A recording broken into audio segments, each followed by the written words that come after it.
Japanese language স্কুলের 3 নম্বর ক্লাসে আপনাদের স্বাগতম। গত ক্লাসে আমরা সেন পর্যন্ত শিখছিলাম, যে কাউন্টিং শিখতেছিলাম এবং সেন পর্যন্ত শিখছি। আজকে আমরা হলো গিয়ে বাকি যে কাউন্টিংগুলো কিভাবে করতে হয় এবং মিন্নানো নিহঙ্গ যে বইটা আছে ওইটার আমরা ভোকাবুলারিটা দেখবো আজকে। ওইটাই আমরা মূলত ফলো করবো, মিন্নানো নিহঙ্গ বইটা। আমরা গত ক্লাসে যেটা দেখছিলাম ওইটা হলো গিয়ে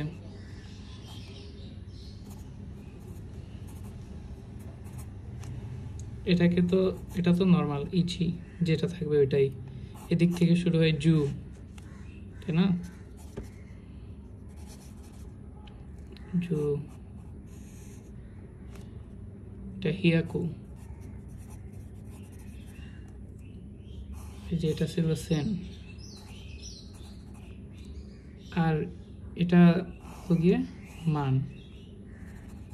এখন জাপানিজ কাউন্টিং এর ভিতরে হয়েছে গিয়ে মানটাই সবচেয়ে বড়। আমাদের যেমন কোটি বা বিদেশে হয়েছে গিয়ে মিলিয়ন, বিলিয়নটা সবচেয়ে বড়, আরও আছে, বাট জাপানে হয়েছে গিয়ে মানটা দিয়ে হলো গিয়ে মূলত সব কাউন্টিংগুলো কমপ্লিট করা হয়। তো মান যদি আমরা দেখি যে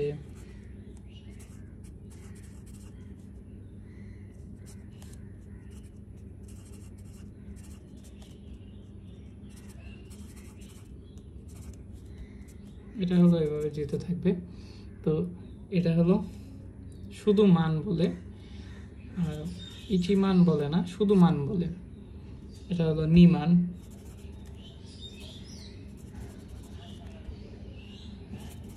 সানমান। তো এভাবে প্রত্যেকটা যেতে থাকে।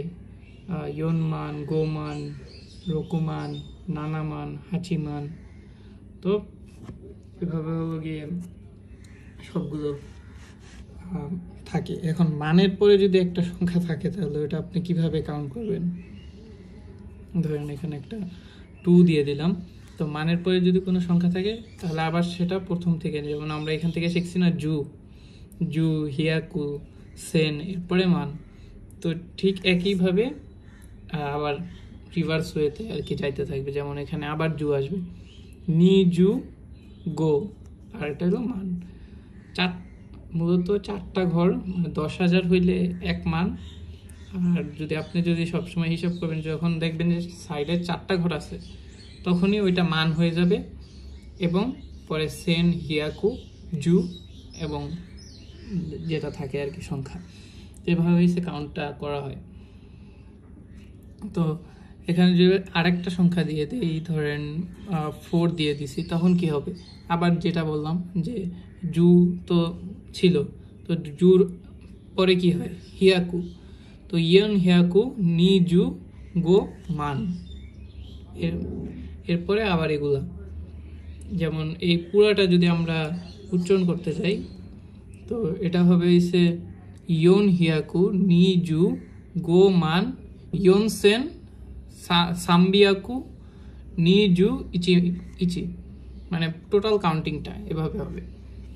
তো এটা বলা যায় যে শেষ। আরেকটা যদি আমরা এক্সাম্পল দেখি, যেমন ধরেন 8 6 3 4 1। এই কাউন্টিংটা আমরা কীভাবে করবো? আমরা সবসময় খেয়াল করবো যে এই 4টা টানে 4টা থাকলে এটা হয়ে যায় আর কি মান। যেহেতু 10,000 1 মান, তো এটাকে বেস করে আমরা মূলত কাউন্টিংটা করব। এটা যদি মান হয় তো এর আগেরগুলো কি? এই যে জু, এরপরে হিয়াকু, তাহলে হাপ্পিয়াকু, রকু জু, সান মান, তাহলে 863 মান। এরপরে এই যেভাবে যাইতে থাকে আর কি, যেমন ইয়ন সেন, হিয়াকু, সানজু কিউ। তো এভাবে আর কি প্রত্যেকটা কাউন্টিং করা হবে। তো এখানে যে আরেকটা সংখ্যা হয়ে যায়, ধরেন 3, তো এটা কি হবে? তো হিয়াকুর আবার আগে কি আছে? সেন। তো এটা হবে সানজেন আর গোজন। আরও একটা সংখ্যা যদি দেই 9, এখানে আবার দেখেন 4টা সংখ্যা এসে পড়ছে, তাই না? তো 4টা সংখ্যা এসে পড়ার পরে এটা আবার মান হয়ে যাবে, তখন এটা হবে কিউ মান। কিউ মান, এরপর এটা সেন, হিয়াকু, এরপর জু, আর নর্মাল এই যে এটা মান। তো এটা হবে কিউ মান, হানজেন, হাপ্পিয়াকু, রোকুজু, সান মান। মান দিয়ে শুরু হলো, আবার মান আসলো, পরে আবার হবে ইয়নসেন, পানজু, কিউ। তো এইভাবে আর কি কাউন্টিংটা হয়, দশমিকের যে কাউন্টিংটা।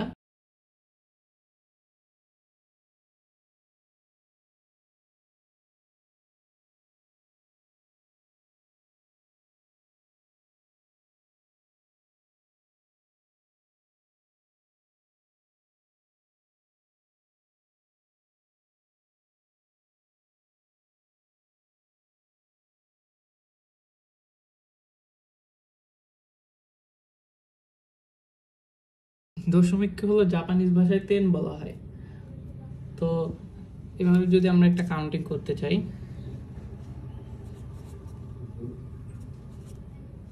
এটা কি হবে?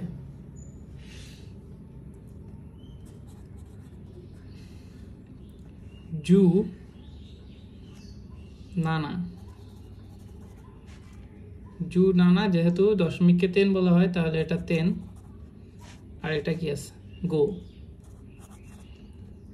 জু নানা তেন গো। এখন আরেকটা কাউন্টিং যদি দেখি,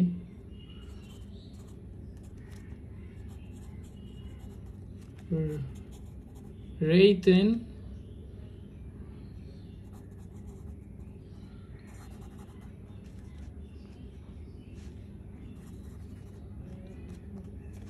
দশমিকের পরে যে সংখ্যাগুলো আছে এগুলা ওইভাবে জু বা ওইভাবে যে আমরা বলি না, ওইটা হয় না, প্রত্যেকটা আলাদা আলাদা হয়। যেমন এখানে হাচি সান হয়ে গেছে।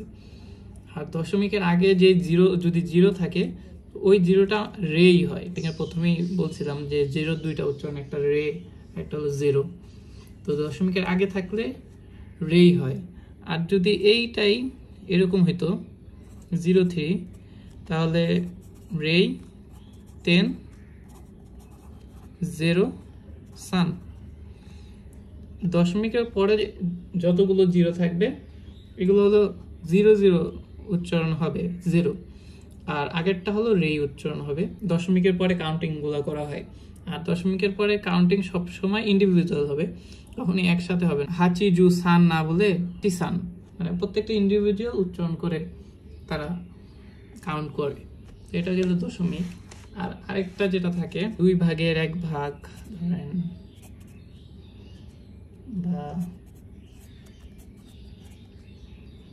এটা বাংলার সাথে একটু মিল আছে। বাংলা আমরা কি বলি এটাকে?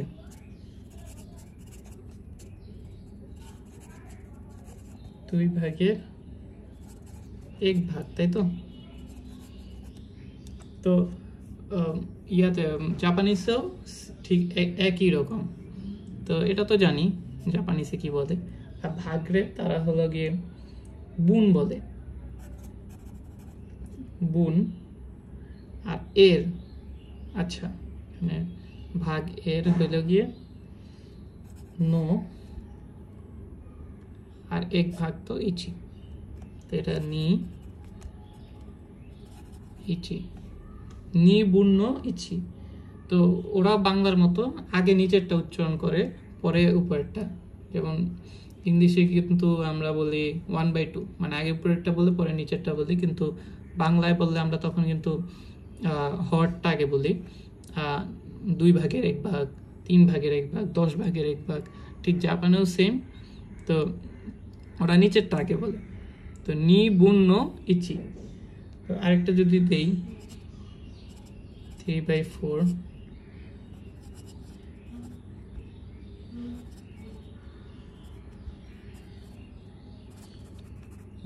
ইয়ন বুন্ন সান। এটা হলো গিয়ে ভাগ এর। এটা যদি বলি, এটা বাংলায় যদি ভাবতে পারেন ভাগ, এটা হলো এর। এটা তো আমরা কাউন্টিংয়ে শিখে ফেলেছি। তো ইয়ন বুন্ন সান, মানে 4/3 এই ছিল আমাদের total Japanese counting. Japanese counting যদি শেষ হয়ে যায় তো আমরা হলো গিয়ে বই ফলো করব। এটা হলো মিন্নানো নিহঙ্গো। মিন্নানো নিহঙ্গো বই হলো এটা। তো এটা আমরা হলো লেসন 1 শুরু করব। এই বইটা জাপানে হচ্ছে ল্যাঙ্গুয়েজ স্কুলগুলোতে সবচেয়ে বেশি ফলো করা হয়, তো আমরা এই বইটাই ফলো করব। এই বইটা কিভাবে পড়তে হয় সেটা আমরা পুরোটাই দেখব। লেসন 1, এখানে মোট টোটাল 25টা লেসন আছে। তো সেখান থেকে আমরা যদি N5 এর একটা 90% প্রিপারেশন নিতে চাই তাহলে 20-22টা লেসন পড়লেই হয়। তো আমরা এখান থেকে প্রত্যেকটা লেসনে এগিয়ে যাব। তো এটা হলো একটা বই। এই বইটাতে হয়েছে গিয়ে ভোকাবুলারি অ্যান্ড গ্রামার, সব ভোকাবুলারি দেওয়া আছে, মানে N5 যে কয়টা লাগবে, এবং সব গ্রামার দেওয়া আছে। আর আরেকটা বই আছে যেটা হয়েছে গিয়ে আমাদের প্র্যাকটিস বুক। ওইটার ভিতরে আপনি প্রতি লেসনে যেটা শিখবেন আবার ওই লেসনেরই একটা প্র্যাকটিস ওই বুকটাই আছে। তো আমরা দুটোই কভার করব। আমরা প্রথমে ভোকাবুলারি শিখবো, পরে গ্রামার শিখবো, গ্রামার অ্যান্ড ভোকাবুলারি শেখার পরে প্র্যাকটিসও করব। ভোকাবুলারিগুলো যদি আমরা দেখি, আমরা আজকে লেসন 1 শিখবো। লেসন 1 থেকে এভাবে আমরা কন্টিনিউয়াসলি এগিয়ে যাব। তো লেসন 1-এর শুরু করা যাক। তো এটা হলো ওয়াতাশি। কারণ আমরা হিরাগানা যেহেতু শিখেছি, তো এখন সবই হিরাগানায় থাকবে। এখন আর রোমাজি ব্যবহারটা আস্তে আস্তে কমতে থাকবে। ইংলিশে এখন আমরা কম লিখবো, হিরাগানা দিয়ে আমরা এখন বেশি লিখবো। আমরা যেহেতু হিরাগানা শিখছি ওয়া তা শি, যে 3টা হিরাগানা একসাথে হয় ওয়াতাশি। এরপরে ওয়াতাশি মানে হলো আই, আমি। এরপরে হলো আনাতা, আ না তা। তো হিরাগানাগুলো মিলিয়ে এক একটি ওয়ার্ড হচ্ছে এখন। তো আনাতা মানে ইউ। এরপরে আছে আনুহিত। আনুহিত মানে হলো that person, it could be she or he. এদিকে আরেকটা যদি ব্র্যাকেটে দেখি, ব্র্যাকেটে আছে আনুকাতা। আনুকাতা আর আনুহিত, এটা আবার ব্র্যাকেটে দিল কেন? এখানে লেখা আছে দেখবেন যে আনুকাতা is the polite equivalent of আনুহিত। তো আনুকাতা হলো গিয়ে আনুহিত থেকে পোলাইট। অর্থাৎ আনুহিত যদি আপনি বলেন যে ওই মানুষটি, তাহলে আনুকাতা আপনি হবে যে ওই লোকটি বা ওই জনা, আপনি এভাবে সম্বোধন করবেন, বলতে পারেন। মানে এটা হলো গিয়ে আরো সম্মানসূচক অর্থে ব্যবহার করা হয় আনুকাতা। আর এখানে হচ্ছে গিয়ে আপনি দেখবেন যে এই মধ্যে দেখবেন একটা রো আছে কাঞ্জি। কাঞ্জিগুলো আমরা পরে শিখবো, এখন আমরা এখানে নজর দেওয়া উচিত হবে না, কারণ সব প্যাচ লেগে যাবে। ইভেন আমরা কাতাকানাও কিন্তু শিখিনি। আমরা কাতাকানাও বলছি যে আমরা পরে শিখবো। তো কাঞ্জিও আমরা পরে শিখবো, কাতাকানা আমরা 3টা লেসন শেষ করে পরে শুরু করব কাতাকানা। তো এখানে এটা গেল। আর এখানে একটা ঢেউ খেলানো চিহ্ন দেখা যাচ্ছে। এরপরে আছে সা নো, মানে সান। তো ঢেউ খেলানো চিহ্ন মানে হয়েছে গিয়ে যে এর আগে কিছু থাকবে। এখন এর আগে কি থাকবে সেটা হচ্ছে গিয়ে কারো নাম থাকবে। এই যে এই সানের আগে অবশ্যই কারো নাম থাকবে। সান ব্যবহার করা হয় হলো গিয়ে, ইংলিশে আমরা মিস্টার ব্যবহার করি বা মিসেস ব্যবহার করি, জাপানে কোনো মিস্টার বা মিসেস নাই, সব একই সান। ছেলের ক্ষেত্রেও সান ব্যবহার করা হয়, মেয়ের ক্ষেত্রেও সান ব্যবহার করা হয়, এবং এই ব্যবহারটা খুবই ব্যাপক। দেখা যায় ইংরেজরা যারা কথা বলে তারা কিন্তু সবসময় মিস্টার বা মিসেস ব্যবহার করে না, কিন্তু জাপানে সান ব্যবহার হবেই, কারো নাম ডাকলেই সান। আর এই সান হবে প্রাপ্তবয়স্ক, অর্থাৎ 20+ যাদের বয়স, তাদের হলো গিয়ে সান। আর যাদের বয়স 20- তাদের জন্য হলো চান, মানে নামের পরে চান। যেমন আমরা শিন চান, সেটা ইংরেজিতে বলে শিন চ্যান। মানে ইংরেজি তো আর জাপানিজ ভাষায় উচ্চারণ হইতে পারে না, তো শিন চ্যান হয়ে গেছে, কিন্তু ওটা জাপানে আসলে শিন চান। আসলে ছেলেটার নাম হলো শিন চান। বাচ্চাদেরকেও তারা হয়েছে গিয়ে এরকম একটা সাফিক্স দেয়, এবং প্রাপ্তবয়স্ক তো সান দিয়ে রাখছে, যে কারো নাম উচ্চারণ করতে হলেই সান বলে, আর বাচ্চাদের ক্ষেত্রে চান বলে। তো বাচ্চারা ওই বালকটার নাম শিন এবং চান হয়ে গেছে, এখন সবাই মনে করে তার নামই শিন চান। আসলে তো চান তো জাস্ট নামের সাফিক্স। এখানে আছে আবার জিন, দেশের নামের পরে বসে। যে কোনো দেশের নামের পরে হয় তখন সেটা হবে যে ওই দেশীয়, মানে যদি বাংলাদেশের নামের পরে জিন বসে তাহলে বাংলাদেশি, আমেরিকার পরে যদি জিন বসে তাহলে আমেরিকান, তো ইন্ডিয়ার পরে যদি জিন বসে তাহলে ইন্ডিয়ান, মানে ওই দেশীয় হয়ে যায়। আমেরিকা জিন, এটা কাটাকানা, এটা পরে আমরা শিখবো। আমেরিকা জিন মানে হচ্ছে আমেরিকান। তো ঠিক একইভাবে বাংলাদেশু জিন তাহলে হবে বাংলাদেশি। এটা গেল। এরপর হলো সেন্সেই। সেন্সেই এটা হলো গিয়ে মোস্ট কমন একটা ওয়ার্ড। সেন্সে অর্থ টিচার, ইনস্ট্রাক্টর অথবা ডক্টরেট পিএইচডি করা যারা প্রফেসর তাদেরকে হলো সেন্সে বলা হয়। ডক্টর আর টিচার বা রিসার্চার পিএইচডি করা তাদের হলো সেন্সে বলা হয়। সেন্সে যেমন আমরা স্যার বলি, তো ঠিক ওই রকম জাপানিসে হলো সেন্সে। সেন্সে নিজে সেন্সে বাদে সবাই সেন্সে বলে, অর্থাৎ যে সেন্সে সে কখনো নিজেকে সেন্সে পরিচয় দেয় না, সবাই তাকে সেন্সে বলে। বাট যদি সে টিচার হয় তখন সে বলে কিয়োশি। কিয়োশি তখন নিজে বলে, মানে ধরেন আপনি টিচার, সবাই আপনাকে সেন্সে বলবে। ধরেন আপনি কোনো একটা কলেজের টিচার, তাহলে সবাই সেন্সে বলবে, কিন্তু আপনি যখন বলবেন যে আমি একজন টিচার, তখন আপনি সেন্সে বললে আপনি বলবেন না যে আমি একজন সেন্সেই, তখন আপনি বলতে হবে আমি একজন কিয়োশি। কিয়োশি মানে টিচার। এরপরে আছে গাকুসেই। গাকুসেই বা গাকসেই। গাকসেই অর্থ স্টুডেন্ট, যে কোনো স্টুডেন্ট সে গাকসে বলা হয়। কাইশাইন।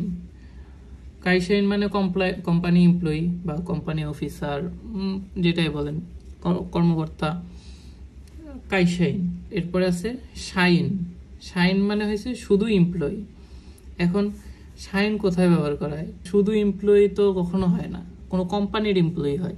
এখন আপনি কোম্পানির নাম জানেন, তখন বলবেন আপনি ওই কোম্পানির নাম এবং শাইন। ধরেন আপনি কোম্পানির নাম জানেন না, তখন কি বলবেন? ও হয়তো কোনো একটা কোম্পানির এমপ্লয়ি, তখন আপনি বলবেন কাইশাইন, তাই না? কিন্তু আপনি ধরেন স্পেসিফিক নামটা জানেন এবং কাউকে বলতেছেন, যেমন স্যামসাং নো শাইন দেশ, এটা আমরা গ্রামারে শিখবো। স্যামসাং নো শাইন দেশ মানে স্যামসাং এর একটা চাকরিজীবী। আর ধরেন আপনি ওই লোকটার ব্যাপারে জানেন না, তখন আপনি কাইশাইন বলে দিবেন যে জানি না, তো কি বলবো, যে কোন একটা কোম্পানি এমপ্লয়ি আর কি। ঠিক একইভাবে এখানে আবার গিনকোইন। গিনকো মানে ব্যাংক, আর গিনকোইন মানে হলো ব্যাংক এমপ্লয়ি।